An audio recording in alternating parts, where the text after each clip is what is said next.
네, 이제 21대 대통령 선거까지 딱 3주 남았습니다. 후보들은 오늘 TK 집중 유세에 나섰습니다. 네, 오늘의 전국 상황을 조기현 민주당 법률위 부위원장, 이준우 국민의힘 대변인과 살펴봅니다. 어서 오십시오. 안녕하세요. 네, 오늘 새 주요 대선 주자들이 다 보수 텃밭으로 불리는 대구 경북 지역을 방문했는데 이유가 뭐라고 보십니까? 우연인 듯 필연인 것 같습니다. TK가 지금 새 후보 공이 선거 초반에 이 전략적 대상 지역이 된 거죠. 이재명 후보로서는 최근 국민의힘 후보 선출 과정의 이후에 TK를 비롯한 전통적 보수층이 상당한 민심 이반이 있는 것으로 확인이 되고 있고요. 실제 현장에서 느껴지는 분위기도 그렇다고 합니다. 오늘 동성로 유세를 했는데 과거 역대 어느 대선, 어느 선거에서도 볼 수 없는 열기와 참여가 있었고요. 그게 이제 국민의힘에 더 이상 표를 줄 수 없다라는 정서가 확장되기 시작했기 때문에 역대 어떤 선거보다도 TK 영남에서 많은 득표를 할 수 있다, 이런 자신감을 갖게 할 만한 상황 변화가 분명히 생겼고요. 김문수 후보로서는 지키기에 급급할 수밖에 없죠. 이거 TK에서 마저도 지지표 결집이 이루어지지 않는다면 안 그래도 어려운 선거는 해보나 마나 선거이기 때문에 이틀 동안 TK 대구 지역 행보를 할 수밖에 없는 상황이고, 이준석 후보 같은 경우에는 TK나 영남이 흔들렸다고 하면 그 표가 어디로 가겠냐, 본인밖에 없다라고 생각할 것이고, 실제 이제 그런 효과가 일부 나타날 수 있기 때문에요. TK에 공을 들일 수밖에 없는 초반 상황이 펼쳐지고 있는 것 같습니다. 예, 국민의힘 주자로서는 지지 기반부터 찾은 거잖아요. 네, 어떤 그렇죠. 의미입니까? 네, 국민의힘에서는 이제 지지 기반 다지기 이렇게 볼 수 있는 거고요. 전체 3명 후보를 다 놓고 얘기를 하면요, 어차피 선거 막바지에 이르면 수도권에 집중할 수밖에 없습니다. 그러니까 나중에 이제 TK나 PK 가는 이제 횟수가 좀 줄어들 수밖에 없는 거거든요. 수도권에 표심이 가장 많이 있고 인구도 많기 때문에. 그래서 일정상 TK부터 이제 도는 게 좀 전략적으로 좀 맞을 것 같고요. 공통점일 것 같아요, 이거는. 그리고 이제 민주당 후보 입장에서는 이제 이재명 후보 입장에서는 이제 TK에서 또 변화를 좀 기대하는 그런 전략적 선택이 아니겠는가. 그리고 이제 계엄이나 탄핵에 대해서 TK에서도 좀 기존의 보수와 다른 목소리가 나오고 있는 것도 사실이거든요. 그래서 그런 부분 변화를 계속 끌어당기기 위해서 표면으로 좀 노출시키기 위해서 TK를 찾아가는 거 아닌가 생각되고요. 마지막으로 이제 이준석 후보는 본인이 지금 정체성이 약간 이제 좀 제3지대라고 얘기를 합니다. 근데 이제 정체성이 그래도 자기가 베이스 기반은 보수라는 걸 좀 확인해주고 싶은 그런 게 있었을 거예요. 그러다 보니까 TK에 가서 내 정체성은 제3지대이긴 하지만 그래도 나는 보수의 기반을 두고 있다, 이런 것을 보여주기 위한 선택이 아니었을까 싶습니다. 네, 지금 세 후보가 다 대구를 먼저 찾았는데 어떤 발언했는지 각각 한 명씩 듣고 오겠습니다. 먼저 이재명 후보는 TK에서 어떤 발언을 했는지 듣고 나눠보겠습니다. 얘기를요. 왜 이재명에 대해서는 우리가 남이가 소리 안 해줍니까, 여러분? 재명이가 남이가 이렇게 좀 얘기 좀 해주세요. 경북 안동의 물을 먹고 풀과 쌀을 먹고 자랐는데 왜 저는 이렇게 이 동네에서 20%도 지지를 못 받을까? 장기 집권하고 민주주의를 말살하는 아주 나쁜 사람이라고 생각했어요. 지금도 그건 사실이죠. 또 한편으로 보면 이 나라 산업화를 이끌어낸 공도 있는 것 아닙니까, 여러분? 네, 이재명 후보 본인이 이제 안동 지역 사람이라는 걸 강조를 하면서 왜 우리가 남이가라는 소리를 나한테는 안 해주냐, 이렇게 말했는데 이게 어느 정도 먹힐 거라고 보십니까? 글쎄요, 좀 민망한 얘기를 좀 하신 것 같은데, 본인 고향에서 지난번 대선에서 본인 고향에서도 지지율이 그렇게 좋지 않았었죠. 뭐 여러 가지 얘기했습니다. 과거에 고향에 있을 때 뭐 불미스러운 사건이 있었다는 얘기도 있기도 한데, 아마 이제 본인 고향에서만큼 지지율을 좀 올려서 좀 이기는 이제 표심을 얻는 게 자존심의 문제이기도 하겠지요. 고향에서도 지지받는다는 걸 보여주고 싶고, 그리고 또 오늘 박정희 전 대통령 얘기를 꺼냈는데, 이제 이거는 좀 굉장히 전략적인 것 같아요. 본인이 지금 박정희 전 대통령이면 민주당과 이재명 후보가 계속 친일 프레임을 씌워왔단 말이에요. 독재 프레임을 씌워왔고, 그러면서 공과에 대해서 갑자기 공을 얘기합니다. 그전에는 줄기차게 과오만 얘기했었는데 갑자기 공을 얘기한 것은 뭐겠습니까? 선거철이 됐구나라는 신호라고 볼 수 있는 거죠. 이렇게 평소에 전혀 얘기하지 않던 공에 대해서 얘기한 것은 선거철이 왔다고 알려주는 거라서 아마도 유권자들이 듣기에는 이재명 후보가 이제 선거를 앞두고 나니까 박정희 전 대통령에 대한 평가를 달리하는구나. 이제 이것 이상의 어떤 신호를 주지 못할 것이다. 표를 얻기 위한 어떤 정치적 이제 시그널에 불과할 것이다. 이제 이렇게 보고요. 실제 본인이 존경을 한다 그러면은 부국의 기틀을 마련해준 박정희 전 대통령의 어떤 공에 대해서 조목조목 얘기를 할 건데 그런 건 전혀 없이 그냥 과거에 독재했던 나쁜 사람을 알았다. 이걸 얘기하고 한마디 보탠 거거든요. 제가 보기에는 그게 큰 의미는 있지 않아 보인다. 그렇게 말씀드립니다. 예, 박정희 마케팅 어떻게 보셨습니까? 뭐 실제 상당히 통할 수 있겠죠. 왜냐하면 이게 뭐 이번 선거에 의해서 오늘 즉자적으로 내놓은 메시지가 아닙니다. 민주당 안에서도요.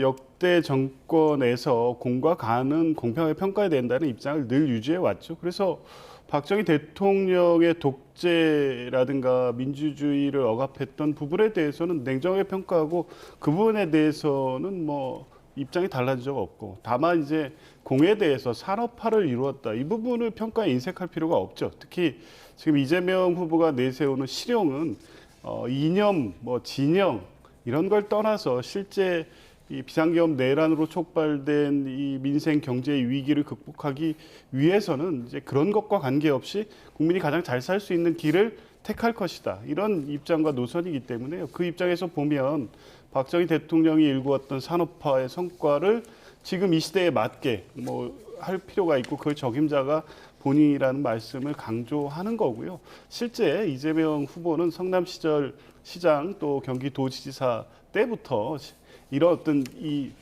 이념이나 어떤 이거에 얽매이지 않고 실용적이고 국민이나 유권자의 이익에 부합하는 측면에서 행정을 해왔습니다. 그래서 실제 성남 시민들 또 경기도민들은 이재명 시장 도지사가 재직하던 시절에 행정의 효능감 또 정치가 실제 국민 생활, 내 생활에 도움이 된다 이런 걸 이미 느껴본 바가 있기 때문에요. 국가적 차원에서 이 과거 대통령이 했던 이 성과적인 측면, 성공적인 측면 이런 부분에 대해서는 만약 차기 정부에서 대통령이 된다면 그와 같은 내용을 실현하겠다는 거 얼마든지 할 수 있고 이런 부분에 대해서는 이제 구미나 뭐 TK에 계신 분들도 상당히 호응하고 있다 이렇게 보입니다. 네, 그런데 오늘 박정희 전 대통령을 언급한 사람이 이재명 후보뿐만이 아닙니다. 국민의힘 김문수 후보도 역시 박정희 전 대통령을 언급했는데요. 어떻게 발언했는지 듣고 다시 한번 얘기 나눠보겠습니다. 박정희 대통령은 위대한 세계적인 지도자입니다. 가난을 없애고 세계 최강의 제조, 세계 최강의 산업혁명을 이룬 위대한 대통령, 대구 경북이 낳은 인물 아닙니까 여러분? 그러나 제가 어렸을 때, 젊었을 때는 저는 박정희 대통령을 다 믿었습니다. 책이 들어서 가만히 보니까 제가 잘못했다는 걸 알았어요. 그래서 저는 박정희 대통령 묘소에 가서 당신의 무덤에 침을 뱉던 제가 이제 당신의 무덤에 꽃을 바칩니다. 아무래도 구미에 박정희 전 대통령 생가가 있다 보니까 이렇게 자연스럽게 또 언급을 하게 된 것 같은데 어떻습니까? 그렇죠. 김문수 후보가 과거 노동운동을 했지 않습니까? 이제 도르코 이제 회사에 가서 거기서 노조위원장을 했었었고요. 두 번의 투어과 두 번의 이제 학생운동에 따른 제적 이런 것들이 있었습니다. 이런 과정을 거치면서 본인이 느낀 게 있는 거예요. 노동자의 권리도 중요하다. 하지만 이제 사회 전체적으로 보면 시장이 가장 더 중요하다. 사회 시스템의 어떤 이제 경제를 활성화될 수 있는 그런 시스템의 보장, 자유에 대한 선택에 대한 보장, 그리고 자생적 질서에 대한 국가 시스템의 보장 이런 것들이 없다 그러면 노동자를 중심으로 하는 이런 노동운동 자체가 불가능하다 그런 생각을 이제 각성을 하시고 이제 밖으로 나오신 거죠. 그러면서 이제 보수 정당에 가입을 하면서 정치를 시작했습니다. 근데 굉장히 이제 대비되죠. 왜냐하면 이제 김문수 지사나 이재명 지사나 과거에 도지사 역할을 다 했습니다. 경기도 그것도 같은 곳에서 경기도지사 했었는데 그때 이제 이재명 후보 같은 경우는 줄곧 얘기했던 게 이제 배당이나 무상 이런 거였어요. 실제로 무상 교복 또 무상 출산 후 이제 산후조리원 이런 거 그다음에 이제 청년 배당, 토지 배당 이런 것들이거든요. 이게 전부 다 복지와 이제 관련되어 있는 복지 확대, 무상 관련된 것들인데 김문수 후보는 전부 다 성장입니다. 평택에 이제 삼성전자 단지를 만든다든가 파주 LG 단지, 그다음 판교의 테크노밸리 이렇게 대기업을 유치해가지고 성장을 통해서 기업이 지방세도 많이 내고 일자리도 만들고 그다음에 IT 기업을 유치해서 청년이 많이 들어오게 만들어서 경기도 전체가 첨단 산업 단지로 세계적으로 주목받게 만들었습니다. 반도체 단지로서 세계에서 최고 수준인 거죠. 이렇게 서로 바라보는 방향이 다른데 과연 지금 이 시점에서 어느 방향이 옳으냐 이 부분에 대해서는 김문수 후보가 아주 짧게 잘 얘기한 것 같아요. 박정희 전 대통령의 성장, 경제의 활력 이게 지금 가장 중요한 시점이라는 것을 본인의 과거와 지금 현재 필요한 그런 부분을 잘 섞어서 얘기했다고 그래 봅니다. 근데 어제 김문수 후보가 대구 서문시장에서 한 20분 넘게 연설을 하지 않았습니까? 같이 지도부도 단상 위에 올랐는데 무대 위에 올랐는데 권성동 원내대표를 향해서 대구 시민들이 좀 격한 반응을 보인 것 같아요. 분위기가 좀 어땠습니까? 글쎄요, 지금 이제 쌍권 체제라고 뭐 얘기를 많이 하는데요. 권성동 이제 원내대표, 권영세 비대위원장 이 두 분 때문에 단일화 과정 속에서 굉장히 좀 진통을 겪었습니다. 하지만 이제 김문수 어쨌든 후보가 최종적으로 결정을 한 거예요. 지금 이 상황에서 당내에서 원내대표를 교체하게 되면요, 당내에서 또 선거를 치러야 되는 거예요. 우리는 밖에 있는 대선이라는 큰 이벤트를 앞두고 있는데 지금 안에서 또 선거를 치르면서 계파 갈등이니 또는 선거운동이 할 수 있는 여력이 없지 않습니까? 빨리 단일 대우를 만들어서 본선에 경쟁을 해야 되는 이런 상황입니다. 그리고 실제로 지금 어제 하루 만에 선거운동했지만 지금 각종 여론사를 보면은 굉장히 격차가 좁혀졌어요. 처음에 이제 우리 국민의힘 후보가 단일화되지 않고 후보가 몇 명 나와 있었을 때는 굉장히 격차가 많이 벌어졌지만 지금 거의 10% 포인트 차로 줄어드는 상황이란 말이에요. 그러니까 후보가 범보수에서 정해지니까 상당히 경쟁을 할 만한 이런 지지율이 나오는 거고 아마 이렇게 지지율이 좁혀지는 것은 아마 오늘, 내일, 모레 갈수록 더 좁혀질 수밖에 없는 상황일 겁니다. 근데 이렇게 좀 빨리 좁히지 못한 이런 상황에 대해서는 아무래도 권성동 원내대표에 대해서 좀 섭섭한 마음을 좀 표현할 수 있겠죠. 하지만 더 큰 목적, 그러니까 대선에 승리하는 거, 자유시장을 지키는 거, 이게 더 큰 목적이기 때문에 이거는 하나의 과정에 지나지 않을 것이다. 그래 봅니다. 네.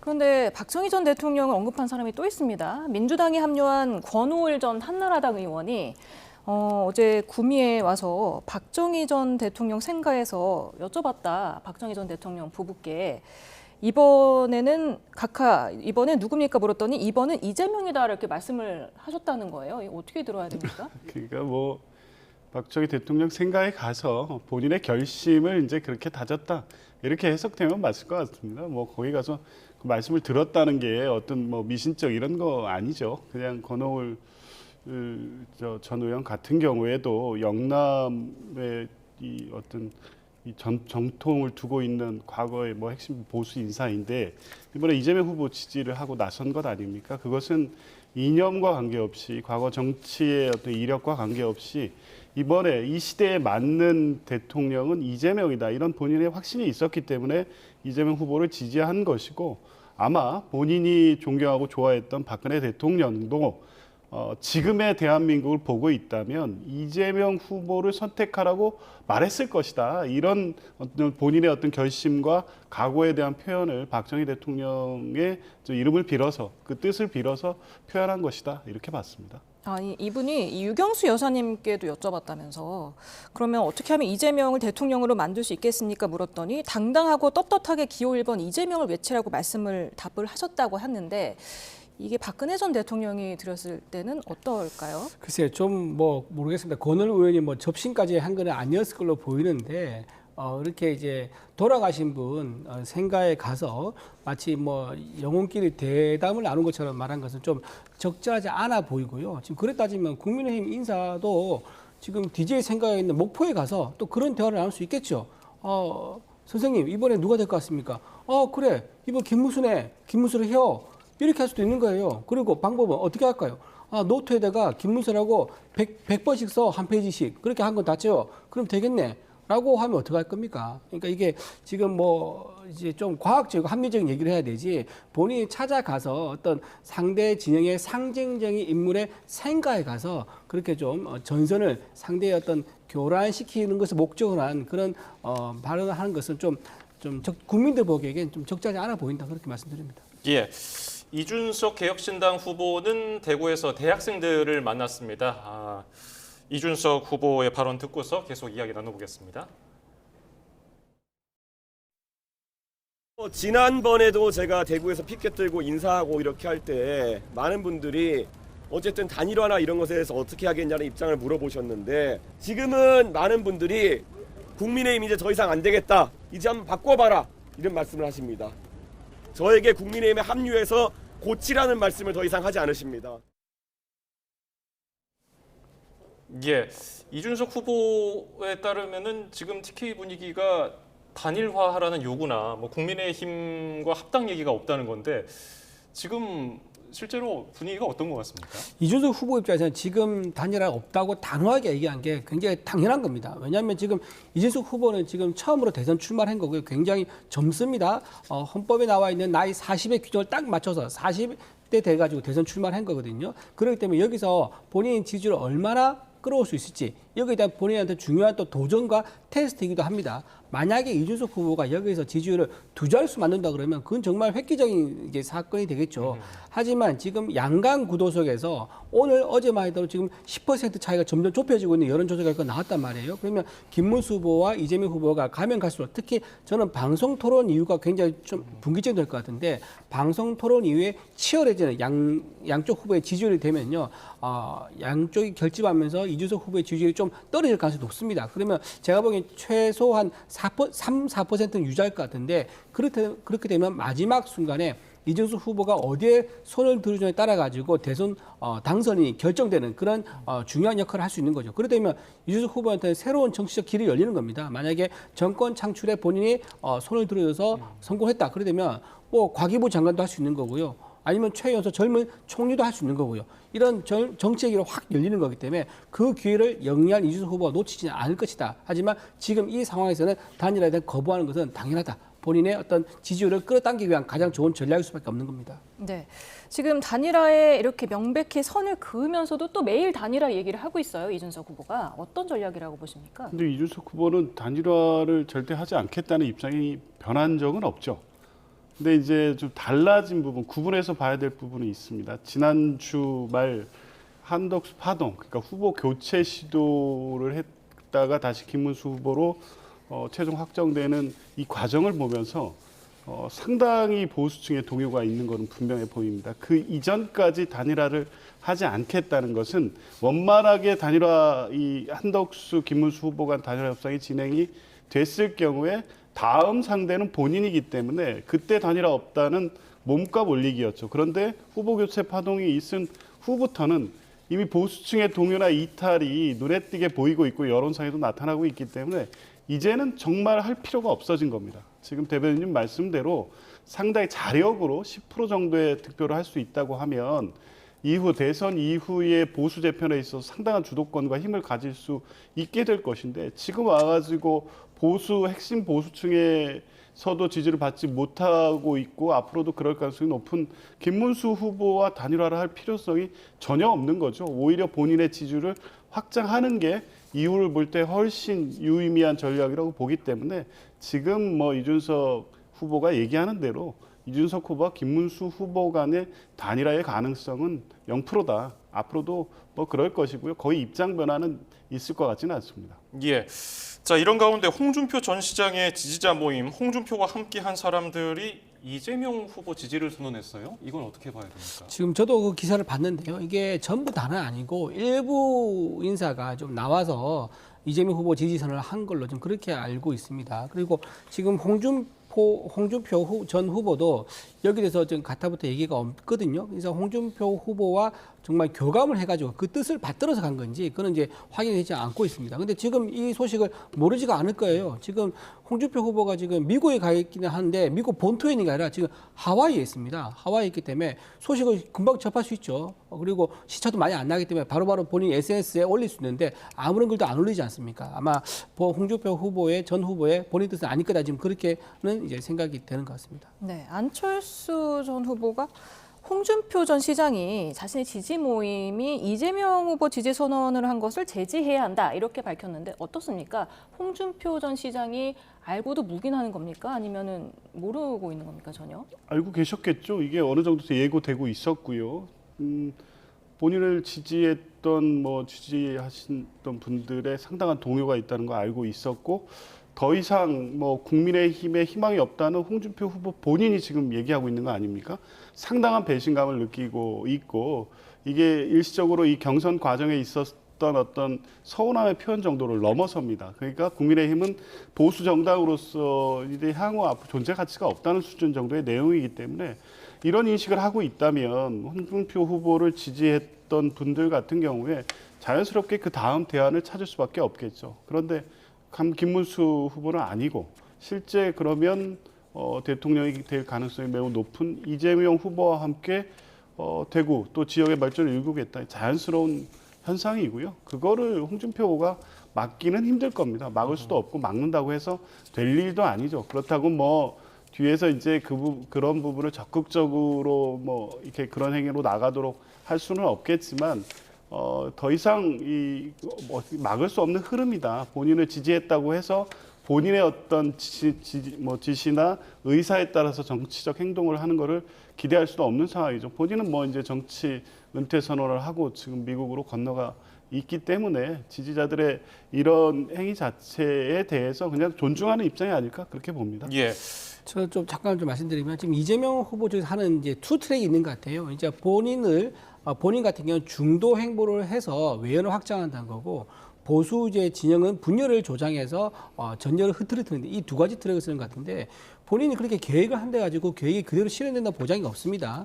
지금 이재명 후보가 중도 행보를 하는 것 중에서 지금 벌써 가짜 중도, 가짜 진보라는 얘기가 많이 나오지 않습니까? 그중에 대표적인 게 주 52시간제 예외입니다. 산업 현장에 가면은 왜 일을 한꺼번에 모아서 하면 안 돼? 라고 하면서 긍정적인 답변을 보였다가 그 다음날 민노총 가서 방문하고 나면 그걸 획 돌립니다. 그러니까 이런 식으로 조변 섞기가 많아요. 이때 현장 가면은 거기서 말을 들어준 것처럼 했다가 돌아서고 나면 다시 또 뒤집는 이런 것들이 그동안 많이 반복되어 왔기 때문에 여기에 대해서 국민들이 따로 판단하실 거다 생각이 들고요. 보수 분열 지금 우리가 그제 단일 후보가 결정이 됐습니다. 단일 후보가 됐는데 이것도 시간이 걸릴 수밖에 없는 거죠. 어제 선대위가 결정됐고 오늘 또 추가 선대위 인사가 나온다고 합니다. 한 며칠 사이에 시간이 걸리면은 우리가 단일 대우를 갖출 수 있는데 그 사이에 이제 신속하게 이루어지는 그 모습을 당연히 이재명 후보는 싫은 거겠죠. 그렇기 때문에 보수 분열을 조정하고 보수에 있는 어느 인사가 한마디 하게 되면 그걸 붙들고 늘어지는 예를 들면 정광훈 목사를 끌어들인다거나 유석열 전 대통령을 발을 끌어들인다거나 홍준표 후보를 끌어들인다거나 이런 거는 아마 며칠 지나고 나면은 아마 이게 정리가 될 거다 이렇게 봅니다. 예. 그리고 홍준표 전 후보 캠프에서 경제 정책을 담당하던 이병태 전 카이스트 교수가 민주당 선대위에 들어간다는 얘기가 있었는데 어떻게 되는 겁니까? 지금 뭐 잘 안 되는 겁니까? 예, 조금 와전됐던 것 같고요. 일단 말씀하신 거 간단하게 좀 반박해서 말씀드리면 보수 분열을 이재명 후보가 언제 도모했습니까? 스스로 지금 자멸하고 있는 계시고요. 이재명 후보나 민주당이 홍준표 시장을 지지했던 분들 영입을 위해서 적극적으로 하거나 분열을 위한 어떤 배후에서 역할을 한 바 없습니다. 지금 상황 자체가 자연스럽게 그렇게 흘러가고 있는 거고요. 알아서 자멸하고 있는 상황인 것을 굳이 뭐 이재명 후보 측이나 민주당이 마치 이 정치적인 어떤 의도를 가지고 보수 분열을 뭐 의도하고 있다 그런 상황 아니고요. 이병태 교수 같은 경우에 홍준표 후보의 뭐 정책적 책사죠. 그러니까 이제 가까운 계속 그 지지해 왔고 해 왔는데 홍준표 후보 아까 이제 홍준표 후보를 지지했던 분들 이런 분들하고 같은 마음인 것 같습니다. 지금 상황에서는 이재명 후보를 지지해서 이재명 후보가 대통령이 되는 게 대한민국을 위해서도 또 홍준표 후보가 추구했던 어떤 보수적 가치를 위해서도 맞다고 판단을 하신 거고 그래서 이재명 후보를 돕겠다는 의사를 표하신 것 같습니다. 이제 다만 어떤 역할을 맡을지에 대해서는 이제 그런 입장이 표명되는 과정에서 선대위에 합류해서 뭐 직을 갖는다 이러저러한 얘기가 좀 분분하게 나왔었는데 선대위 직을 맡아서 하는 것은 아니고 본인이 표하신 입장으로는 이후에 직과 관련 없이 연연하지 않고 어떤 식으로든 조언과 도움을 요청한다면 응하겠다 이런 정도의 입장을 내고 있습니다. 네, 이재명 후보도 잠깐만 좀 말씀드리면 보수 분열 아까 말씀하셨는데 이병태 교수가 지금 이제 보수 분열을 약간 유도한다는 증거 중에 하나라고 생각합니다. 왜냐하면은 이병태 교수가 했던 말이 이렇습니다. 이재명 후보의 성적을 보면 섬뜩하다. 권력을 위해 무엇이든지 할 수 있는 괴물이다. 이렇게 말을 했었거든요. 이제 이게 논란이 되는데 이분이 이제 만약에 보수의 분열을 의도한 게 아니었다 그러면요. 인사 검증을 철저히 했을 겁니다. 서두르지 않죠. 차분하게 해서 깊숙하게 했을 건데 보수 분열을 빨리 해야 되니까 그럼 어떻게 합니까? 어떤 보수에 있는 인사를 빼올 때 신속하게 빼와야 되는 겁니다. 그러니까 이렇게 이병태 그 전 교수죠. 이분이 과거 행적조차 제대로 검증하지 않고 이렇게 접촉을 했다가 그걸 취소하는 이런 상황이 생긴 것 자체가 보수의 분열을 굉장히 적극적으로 행하다가 실패한 사례가 아니겠는가 그렇게 봅니다. 네. 아니 근데 구체적으로 어떤 근거로 그런 말씀을 하시죠? 빼오려고 했다거나 아니면 영입을 해서 선대위 직을 주겠다는 입장을 가지고 영입 프로세스를 진행한 적이 없는데요. 그러니까 이게 마치 의도하고 정치적인 어떤 의도를 가지고 이렇게 한 것처럼 하면 그건 이병태 이 교수에 대한 모독이죠. 본인의 어떤 개인적 의사를 가지고 판단을 해서 돕겠다는 의지를 밝힌 것에 불과한데 마치 민주당이 그런 분의 어떤 과거 이력이나 발언도 확인하지 않고 강제적으로 끌어온 것처럼 얘기하시는 거는 그분에 대한 신뢰고 모욕이라고 보고요. 그분 발언 뭐 했는지 왜 모릅니까? 다 알고 있죠. 그런데 본인이 그런 판단을 해서 필요하다면 지원하겠다, 돕겠다는데 그걸 마다할 이유가 있습니까? 그 정도의 문제지 이걸 의도적인 보수 분열의 프레임으로 볼 문제는 아닙니다. 그 이현주 의원이 민주당 의원 있죠. 그분과 이제 점심 식사를 하고 나서 이제 내가 조인하겠다고 본인이 SNS에 올렸다 그러더라고요. 그래서 이현주 의원이 어떤 이제 경력을 갖췄습니까? 민주당 국회의원 하다가 보수의 전사로 나중에 탈바꿈해서 부산시장도 출마하고 부산에서 국회의원도 출마했었죠. 그리고 다시 민주당 돌아갔습니다. 이렇게 갈지자 행보를 보이지 않습니까? 아무래도 이현주 의원이 본인이 왔다 갔다 했던 그 경력을 좀 10분 발휘해서 이병태 전 교수한테 어떤 접촉하는 게 아니겠는가 그렇게 충분히 상상은 가능하다고 봅니다. 네, 알겠습니다. 지금 다음 주제로 한번 넘어가 보겠습니다. 김문수 후보가 계엄에 대해서 첫 공식 사과 표현을 밝혔습니다. 이 부분 어떻게 보십니까? 지금 이제 김용태 비대위원장이 내정될 때부터 약간 좀 예고편이었다 이렇게 봅니다. 김용태 비대위원장이 일관되게 입장을 냈었죠. 윤석열 전 대통령의 계엄 선포라든가 탄핵에 대해서 비판적 입장을 냈던 젊은 정치인이었습니다. 그분을 이제 비대위원장으로 내정을 하고 이분이 또 가지고 있는 게 최연소 국회의원이에요. 그리고 중도 성향이 있고 수도권에 지역구를 두고 있고 실제 나이가 청년이고요. 그래서 이런 분을 비대위원장으로 내정했다는 것은 아마도 그동안 이제 강성으로 좀 지적받았던 김문수 후보의 스탠스 여기에 변화가 예고된다라고 이제 볼 수 있는 거였죠. 그래서 바로 이제 김용태 비대위원장이 말하고 사과 발언하고 나서 김문수 후보도 사과 발언했었거든요. 아마 저는 이제 이번 주부터 해서 좀 더 수위가 올라가는 어떤 변화된 발언이 나오지 않을까 그렇게 예상해 봅니다. 다만 김 후보가 윤 전 대통령 출당 논란에 대해서는 출당을 생각해 본 적이 없고 탈당은 본인의 뜻이라고 했거든요. 어떻게 보셨습니까? 그러니까 어제 사과가 아닌 거죠.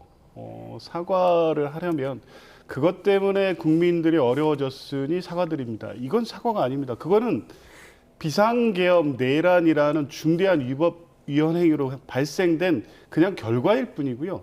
그거에 대해서 책임을 요구하고 당장 이 국민의힘 구성원으로서 그리고 후보로서 그 당원 제1호 당원으로 있는 윤석열 전 대통령을 어떻게 할지에 대한 입장까지 나가야 되고 비상계엄 자체에 대한 어떤 사과가 있어야죠. 그 사과 입장은요. 12월 7일 날 그러니까 비상계엄 직후에 있었던 윤석열 대통령의 첫 번째 담화하고 똑같습니다. 불편과 불안을 끼쳐드려서 죄송하다. 이게 윤석열 대통령의 사과였습니다. 이때 국민들이 이걸 사과로 받아들였습니까? 어제 김문수 후보의 사과도 똑같습니다. 사과는 본인이 사과했으니까 이제 됐습니까? 이런 건 사과가 아닙니다. 국민들이 봤을 때 받아들일 수 있어야 되는데 어제 입장과 태도는 비상계엄과 내란에 대한 그 당의 후보로서 공식적으로 국민께 머리를 숙인 사과가 아닙니다. 그 이후에 또 이와 모순되는 행위를 계속하지 않고 있습니까? 제명이라든가 출당 이런 부분에 대해서는 전혀 언급을 하지 않고 있고 하지 않겠다는 겁니다. 그럼 뭡니까? 그냥 잘못한 게 아니라는 기존의 국민의힘 입장과 크게 다르지 않은 거죠. 사과라는 말을 했다고 해서 사과가 아닙니다. 국민들이 납득하고 받아들일 만한 사과를 하셔야 되고 사과를 할 거면 그렇게 하셔야 되고 그리고 그것을 실행에 옮기는 것은 윤석열 전 대통령에 대한 제명, 출당, 탈당 요구, 적극적으로 결과를 내올 수 있는 행위까지 나아갈 때만이 그걸 사과로 받아들이는 거지 어제 말씀에 사과를 했다고 해서 그건 사과라고 보이지는 않습니다. 네. 김용태 국민의힘 비대위원장 지명자가 모레 정시 임명되지 않습니까? 네. 그때 당의 입장을 밝히겠다. 윤 전 대통령 거취에 대해서 어떤 입장을 밝힐 것으로 보십니까? 글쎄요, 지금 이제 총의를 모아서 아마 얘기할 것 같은데요. 이제 당원들 의견도 있을 거고요. 또 의총을 거쳐가지고 전체 의원들의 의견도 모을 것 같습니다. 그리고 당 내에서도 여러 가지 여론조사가 있습니다. 여기서 여의도 연구원 주로 하는데 여의도 연구원에서 조사한 여론조사 결과라든가 이걸 종합적으로 검토해가지고 지금 이 타이밍에 어느 수위로 입장을 내는 게 좋겠느냐, 그리고 대선 승리에 어떻게 도움이 되겠느냐, 그런 게 최종적으로 검토가 돼서 아마 발언이 나오지 않을까 싶습니다. 예, 이때 어떤 입장이 나오느냐에 따라서 한동훈 전 대표가 선거운동에 참여할지가 결정될 것 같은데 어떻게 전망하십니까? 글쎄요, 한동훈 그 대표는 지금까지 내는 입장을 보면 세 가지 요구 조건을 걸고 선대위에 합류할 것처럼 얘기하지만 저는 그 입장이 선대위에 합류하지 않기 위한 명분처럼 자꾸 들립니다. 사실 합류하려고 했으면 벌써 합류했어야죠. 역대 어느 정당이고 경선 과정에서 서로 앙금이 있다고 하더라도 그 이후에는 같이 손을 잡고 선거운동을 합니다. 그리고 필요하면 역할을 분할할 수 있는 거죠. 뭐 김문수 후보처럼 윤석열 전 대통령을 지지했던 분들도 끌고 가야 된다고 하면 국민들의 비판은 있을 수 있지만 김문수 후보는 그 입장을 고수하면 됩니다. 그 대신 한동훈 후보 같은 분이 선대위원장이 돼서 그래도 우리 당에 이런 목소리가 있고 나는 내 입장 확고하다 이렇게 하면 되는데 안 하지 않습니까? 그러면서 하라는 요구를 합니다. 출당, 제명 뭐 등등의 요구였던 걸로 아는데 그거 지금 국민의힘이 받아들이기 어렵죠. 그리고 그것도 혹시 며칠이 지난 후에 의총이라든가 어떤 다른 의사결정 과정을 거쳐서 출당이나 뭐 제명 수준의 결정을 한다고 하더라도 시기적으로 그 시기에는 이제 그걸 이유로 해서 선대위원장을 맡겠다 이렇게 선뜻 나설 것 같지는 않습니다. 지금 한동훈 후보 같은 경우에는 국민의힘의 현재 상황 또 김문수 후보의 현재 상황에서 굳이 이 판에 끼어서 본인이 크게 득이 될 것도 없고 그런다고 해서 당이 뭐 도움이 되거나 할 바가 없다고 판단할 거기 때문에 이런 식으로 외곽에서 계속 문제 제기를 하는 방식으로 본인의 목소리를 유지하는 것이 훨씬 이유를 볼 때 더 유익하다 이런 판단을 하고 있을 것 같습니다. 그래서 국민의힘이 뭐 제명이나 출당에 대한 결의를 할 것 같지도 않지만 만에 하나 뭐 며칠 안에 그런 조치나 결정이 있다고 해서 한동훈 대표가 발벗고 김문수 후보를 돕는다 이런 상황은 생기지는 않을 것 같습니다. 민주당 입장에서는 이제 한동훈 후보가 선대위에 합류하는 게 좋지가 않죠. 합류하지 않고 빅테이터가 안 차려지고 단일 대우가 안 되는 게 이재명 후보한테 유리하니까 그걸 좀 바라는 입장을 이해는 합니다. 하지만 한동훈 후보는 지금 굉장히 젊습니다. 정치적 기회가 아주 많으신 분이고 내년에 지방선거도 있고요. 만약에 이번 대선에서 한동훈 후보가 도와주지 않아서 근소한 차를 졌다. 만약에 그런 경우 되면 한동훈 책임력이 또 엄청 커집니다. 정치적으로 더 부담이 되는 거죠. 그래서 한동훈 후보가 영리한 후보이기 때문에 아마 본인의 어떤 정치적 미래를 위해서는 지금 대선에 합류해서 도와주고 나서 그 결과에 공동 책임을 지는 게 나중에 당이 돌아와서 당대표에 만약 도전한다면 좀 더 정당성을 얻을 수 있거든요. 그리고 또 내년에 지방선거 있습니다. 지방선거에서 광역단체장도 서울시장이라든가 뭐 경기도지사 등등 이런 기회도 있는 거기 때문에 거기서 지금 배신자 프레임을 또 한 번 더 씌우는 그런 선택하지 않을 것이다 그래 봅니다. 네, 한동훈 전 대표가 그래서 선거운동 첫날부터 싸워보지도 않고 누가 안 도와줘서 졌다는 패배 알리바이를 만들지 말라 이렇게 얘기를 했더라고요. 한동훈 전 대표가 이제 요구하는 게 여러 가지가 있는데 뭐 탄핵 반대에 대해서 사과하고 윤 전 대통령 부부와 당을 절연하고 또 자유통일당 등 극단주의자들을 멀리해야 한다 이렇게 말을 했는데 김문수 후보 측은 전광훈 목사 측과 멀어질 이유가 없다 이렇게 얘기를 했어요. 그렇게 말씀하시더라고요. 그게 한계죠. 그러니까 민주당이 계속 얘기하는 게 정광훈이 키우고 윤석열이 지지하는 후보. 이게 사실에 정확하게 맞지 않습니까? 이게 실제 속내가 그렇기 때문에 그걸 부인할 필요성조차도 못 느끼는 겁니다. 그리고 어제 오늘 아마 대구의 유세 현장을 보면요. 뭐 실제 뭐 정확하게 그 구성하고 있는 분들 하나하나의 어떤 성향까지는 모르겠습니다만 실제 광화문 집회하고 비슷한 분위기가 연출되고 있습니다. 그리고 오늘 세미준인가요? 과거 이 윤석열 대통령 후보 당시에 이 가장 컸던 외곽 조직 거기에 계신 분이 이 김문수 후보를 지지하지 못하겠다 이런 입장을 표하면서 그 캠프의 분위기가 자유통일당에 거기 계신 분들이 상당히 들어와 있다 이런 말씀을 하신 것 같더라고요. 그러니까 전체적으로 보면 김문수 후보는 정광훈 후보와 이 절연하거나 할 생각이 없습니다. 이제 마지막 단일화를 혹시 자유통일당 후보하고 하려고 하는 게 아닌가?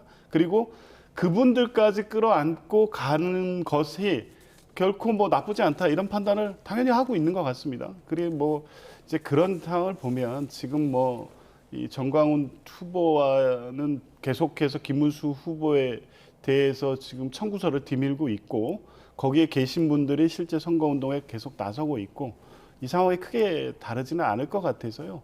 김문수 후보는 아마 선거 시작부터 끝까지 핵심 지지층을 붙잡기에 급한 선거운동을 할 수밖에 없는 상황을 스스로 지금 만들어가고 있다 이렇게 보입니다. 예, 대변인님 어떻게 보십니까? 저는 이제 누가 말했느냐가 중요한 게 아니고 어떤 말을 했느냐가 중요한 거거든요. 그러니까 정광훈 목사가 어떤 말을 했다 해가지고 그게 전부 다 나쁘다든가 옳지 않다 그렇게 볼 수는 없는 거죠. 정광훈 목사를 하더라도 옳은 말을 충분히 할 수 있는 거고요. 또 옳은 말도 있는 거고요. 그렇기 때문에 그렇게 프레임을 씌우고 좀 적절하지 않다라고 좀 말씀을 드리고 또 이제 민주당에서 했던 이제 뭐 선거 뭐 유세 매뉴얼 이런 책자가 있는 모양이에요. 거기 보면 이제 이렇게 하라고 돼 있다고 합니다. 뭐 김문수 후보는 정광훈 목사가 키우고 윤석열 전 대통령이 지지한 후보 이거를 계속 반복해서 유세를 하거나 선거운동을 하라고 그러던데 아마 그 말씀을 좀 인용하신 것 같아요. 근데 저는 이렇게 또 얘기하고 싶어요. 그러면 친중 발언을 하셨지 않습니까? 이재명 후보는. 그리고 이제 북한에 송금도 했었고요. 그러면 이재명 후보는 시진핑이 키우고 김정은이 지지한 후보입니까? 이렇게 또 말할 수는 없는 거 아니겠습니까? 좀 적절하게 좀 합리적인 비유를 하셔야지 되는 거지.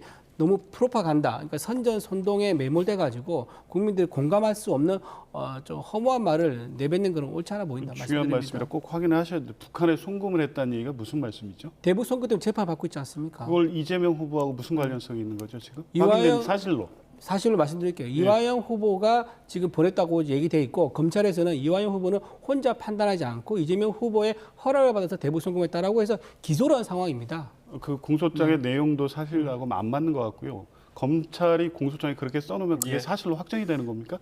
그건 좀 위험한 발언인 것 같아서 지적드리고 그럼 싶습니다. 좀 좋습니다. 그럼 내란 혐의에 대해서도 내란은 검찰이 기소를 했지만 확정된 게 아니지 않습니까? 알겠습니다. 네, 오늘 말씀 여기서 줄이죠. 조기현 민주당 법률위 부위원장, 이준우 국민의힘 대변인이었습니다. 두 분 감사합니다. 감사합니다.